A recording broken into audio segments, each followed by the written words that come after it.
বলতে বলতে আমরা প্রায় শেষ পর্যায়ে চলে এসেছি আমাদের পরিসংখ্যান ক্লাসের। আজকে আমরা যে গ্রাফ নিয়ে আলোচনা করব সেই গ্রাফটি হচ্ছে আমাদের গণসংখ্যা বহুভুজ। তো চলো শিক্ষার্থীরা, কিভাবে গণসংখ্যা বহুভুজ অঙ্কন করতে হয় আমরা একটু দেখে নেই।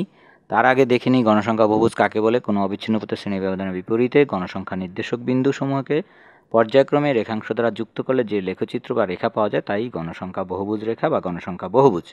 তো চলো আমরা একটি উদ্দীপক দেখতে পাচ্ছি এখানে 22, 26 থেকে 30।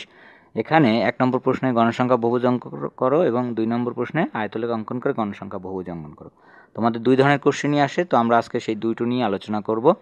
এখানে আমরা এই জন্য অবিচ্ছিন্ন শ্রেণীব্যক্তি লিখতেছি এবং মধ্যবিন্দু লিখব, অতিরিক্ত একটি ঘর। আমরা আয়তলেখ অঙ্কনের সময় দেখেছি অবিচ্ছিন্ন শ্রেণীব্যক্তি কীভাবে নির্ণয় করে।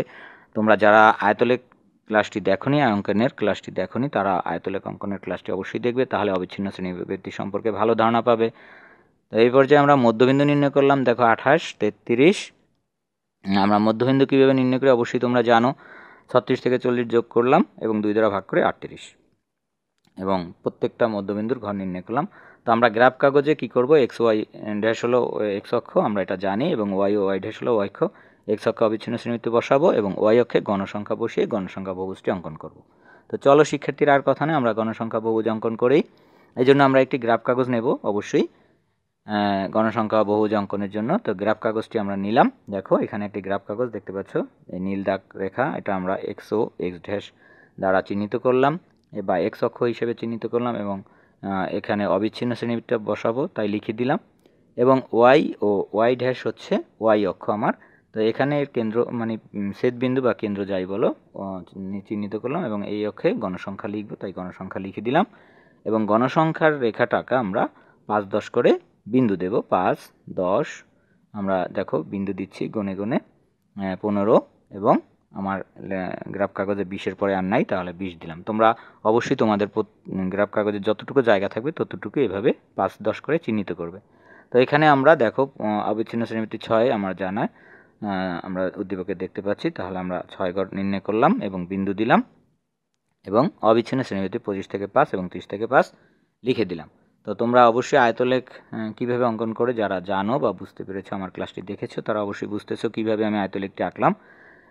এবং দ্বিতীয় আয়তলেখটি আঁকতেছি। দেখো এখানে 6টি ঘর নির্ণয় করলাম, 30 থেকে 35 আমরা শ্রেণীব্যক্তি দিলাম এবং আয়তলেখটি আঁকলাম এবং আবারও 6টি ঘর নির্ণয় করলাম একইভাবে এবং এই আয়তলেখ অঙ্কন করলাম এবং আমরা আবার 6টি ঘর নির্ণয় করলাম এবং বিন্দু দিয়ে দিলাম এবং আয়তলেখ অঙ্কন করব।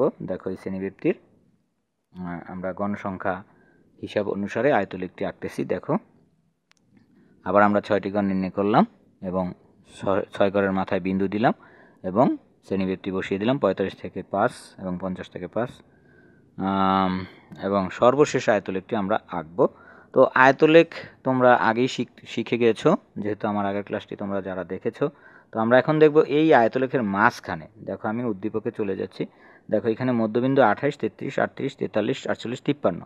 তো এই মধ্যবিন্দুগুলো আমরা নির্ণয় করব। মূলত প্রত্যেকটি আয়তলেখের মাঝখানের বিন্দুটা নির্ণয় করলেই হয়ে যাবে। দেখো এখানে মাঝখানে 3 ঘর, 3 ঘরের মাঝখানে বিন্দু দিলাম, আবার 1, 2, 3, 1, 2, 3 মাঝখানে বিন্দু দিলাম, 1, 2, 3, 1, 2, 3 মাঝখানে বিন্দু দিলাম।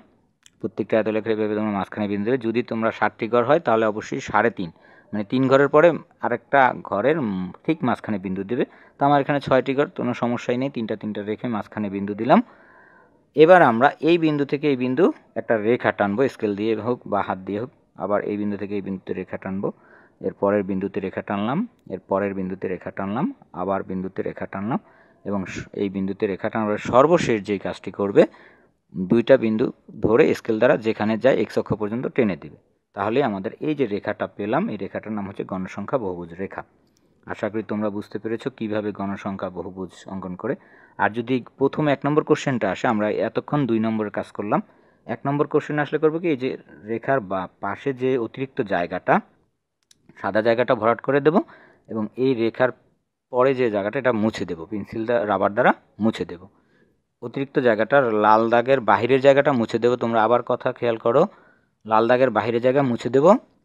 আর 2 নম্বর যদি কোশ্চেন আসে তাহলে আমরা কিছুই করব না, যেরকম আমরা এইখানে দেখতে পাচ্ছি ঠিক এই রকম চিত্রই আঁকবো। তবে আয়তলেখ তোমরা ইচ্ছে করলে ভরাট করতেও পারো, নাও করতে পারো। তো আশা করি পরবর্তী ক্লাসে দেখার আমন্ত্রণ রইল। তোমরা ভালো থেকো, সুস্থ থেকো। আল্লাহ।